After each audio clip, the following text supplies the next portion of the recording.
Hey guys, what's up?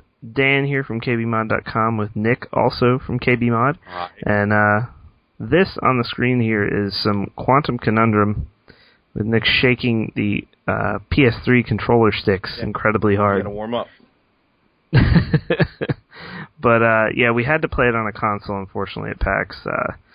I think we thought there were some on a booth, on the Alienware booth, playing this, but those were playable by people. I think they were the devs were showing those off. But yeah, we weren't totally sure. So anyway, we had to play it on console, but the gameplay will be pretty much the same, except you'll be using the superior platform. Yes. Well, that's subjective, but that is subjective. I apologize. But yeah, Nick was the one playing. So and actually, I didn't get to hear any of the sound because they had headphones for him. So right now we're in the. If you don't know about this game, it's made by the people who created Portal. We've posted about it before, but it's lead designer and it's Kim yes, Star. Kim Swift. Kim Swift. Star. Kim Swift. It's with an whatever. S. They both start with S. Yeah. Lead designer Kim Swift. She headed up Portal as well. So you see influences that it was pretty much playing like Portal with although not testing chambers or portals at all. Yeah, or portals at all, but basically they were all, testing chambers. The premise of the game is you are a little boy who is alone in his uncle's house who is a mad scientist. So he has like all kinds of contraptions in different rooms in this large mansion, and you have to go through them. Because he went missing. Yes. So what was it like? Did it feel good? I know the controls are going to be kind of hard to talk about. It felt good in the way it played. It was paced really well, at least in the tutorial levels. But I mean, you can't really say much because it was on a PlayStation in terms of how it controls on a PC. But I think it feels a lot like Portal, which you can tell by the way it looks. Yeah, it looks a little silly as well. I mean, if that's the word for the art style. Yes. Things are kind of rounded and kind of crazy, a little cartoonish. But as we were talking about, I think we talked about this on the podcast a little bit. The game is a lot more fun looking. Yeah, it's more colorful. The rooms differ more than just a white test chamber from Portal. Now, obviously, the tests you went through weren't the hardest things yet, but as far as do you think it'll really ramp up?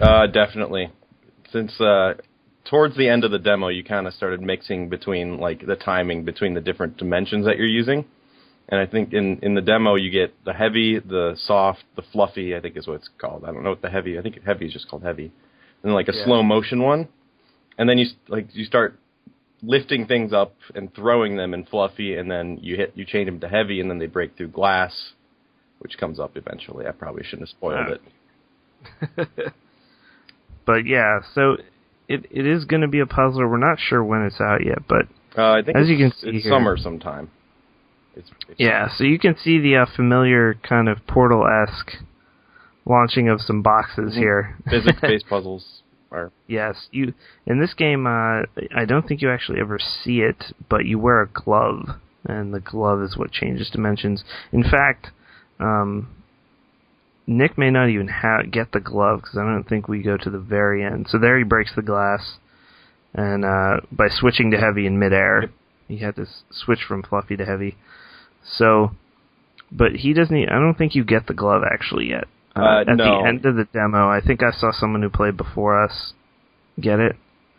But yeah, you get a glove, which is your portal gun, and that enables you to basically what you were doing is picking up canisters, right? Canisters and putting in these little receptor things that let you use them in that specific area. In that area, yeah. But eventually you will get a glove. I remember seeing someone, as I said, before us, who got a glove, and then you can start doing things at will. Kind of like Portal ramps up with one portal, and then you get a gun that works, etc. So it definitely eases you in. At first I thought I was going to be really overwhelmed, but it really wasn't. But this coming up here, this is the hardest test room we did, I believe. Yes. This was a little confusing. Yeah, so he's he's going to go up top here, and this is the hardest puzzle. I watched people in front of you take a year and a half to complete this. It's just timing, changing dimensions at specific times. It really wasn't that difficult, but there's a lot of pressure when you're on the showroom floor, guys. Yeah, you know. Mm-hmm. So as you're seeing here, guys, Nick is trying to throw his controller through the screen, yes.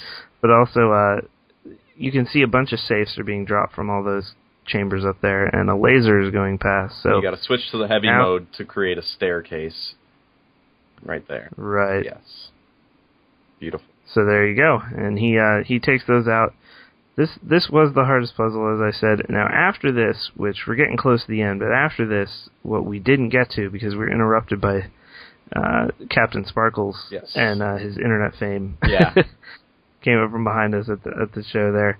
But there's a room after this, you'll see the beginning of it, where there's floating objects, and eventually in that room you have to start switching dimensions really, really quickly to make the items either lift you up or move up and down in space, and it gets kind of crazy. I only saw one person actually complete it while we were sitting there. A few people kind of, not rage quit, but kind of just gave up. Yeah. For a bit. I definitely like this game, though. Everything, yeah, the visual styles when it changes between the dimensions is really cool. Yeah, and you said this is pretty much your game of the show. Yep. It's definitely, I love Portal 1 and Portal 2. Anything with Portal is pretty much amazing. So right here he's going into the final puzzle, and then we're going to get cut off, but you'll see a safe floated by at the end. But once again, guys, this is Quantum Conundrum. I'm Dan, and that's Nick from KBMOD, and this was the playtest at PAX East. Hope you guys enjoyed it. This game has no release date yet, but I actually would expect it to be out sooner. Yep. Rather than later. And it should be pretty cheap, because I believe it's coming out for PSN and Xbox Live Arcade.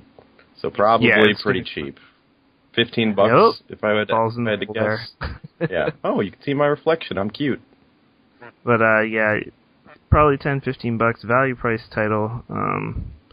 So hopefully we see it by the end of summer. All right, guys. Peace out. Adios.